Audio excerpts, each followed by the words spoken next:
So I've been meaning to make a video for a while on this new truck I got. It's a 2021 Sierra. It's a 1500 with the 2.7 turbo. So I think it's a Pro, but it's the 2.7 liter turbo max with the 8-speed transmission. And it's got 33,000 miles on it now. When I got it, it had 24,000 miles on itself. Essentially a new vehicle still. And it's great. It's a great truck. It's a 2021, like I said. The Pro, the trim is it's nothing special. It doesn't have the center console. It's got the bucket seats with the flip-up center console here. But still a nice looking truck. Going from an older LTZ, even though it's a newer vehicle, newer interior, newer features, it still seems like a downgrade, but for what it is, I like the truck, I like the interior, I like how the truck looks, obviously, or else I wouldn't have bought it. I love the motor. A truck this size, having a 2.7 liter turbo motor, you'd think would struggle, and I think that's some of the things you'll read about this 2.7 liter motor is it's got no power and it's not good towing, and I haven't towed with it yet. I've driven it for 10,000 miles, but I've driven it like I drove my older Silverado with a 5.3, and it certainly outperforms my older Silverado with the 5.3 gas. It's really incredible. Acceleration, again, unloaded. Acceleration, handling at all speeds is it's impressive on this 2021 Sierra 1500. And so those are the pros.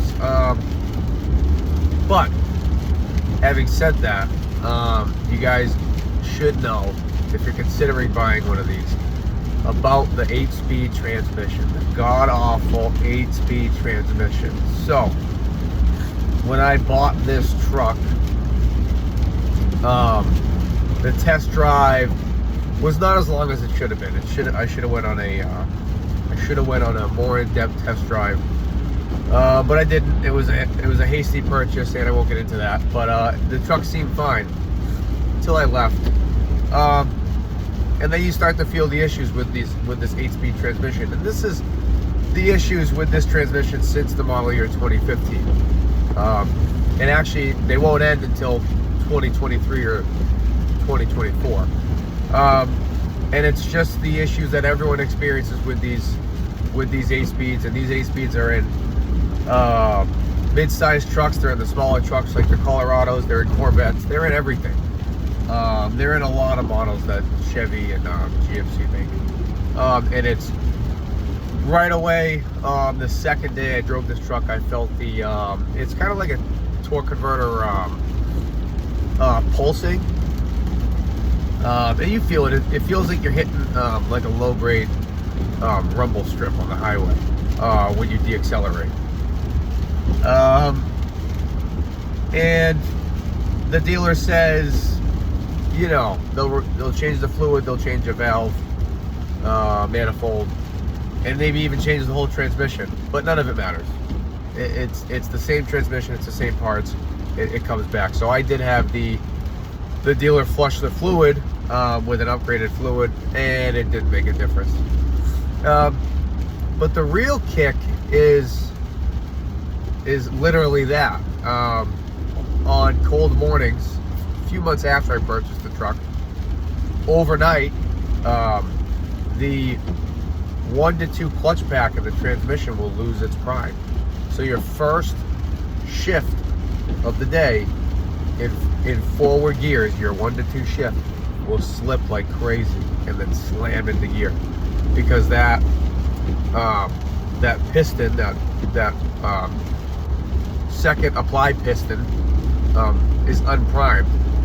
And I haven't looked into like the engineering of the transmission of the case, but clearly that charge port for that second apply piston is facing down.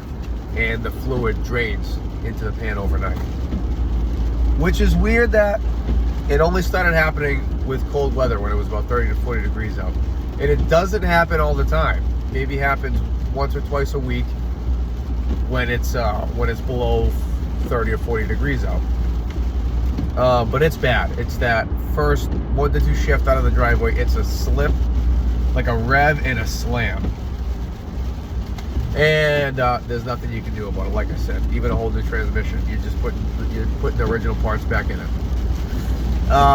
It does get a little bit better if you're able to warm up the vehicle like 10 or 20 minutes in the morning. I noticed it's practically gone, but what a headache to have to warm up your vehicle every morning for that long, to not experience that. So I wanted to keep this short, but I guess in conclusion, it's a great truck. I really do like this truck. I like the truck. I like how it looks. I like how it drives. I love the motor. I love the 2.7. I don't care what anyone says. 19, 20 miles per gallon average. I don't know what the EPA rating is. 19 to 20 miles per gallon, which is way better than the 12 I was getting in my 5.3. And again, way more power, way quicker, even though it's a smaller motor and heavier. Beautiful output on this motor. It's like 350 horsepower and 370 torque. I might have those numbers backwards, but it's pretty impressive for a 4-cylinder 2.7. Love all that. Hate the transmission. Terrible. So I would recommend, just doing a good test drive if you're looking into one of these trucks.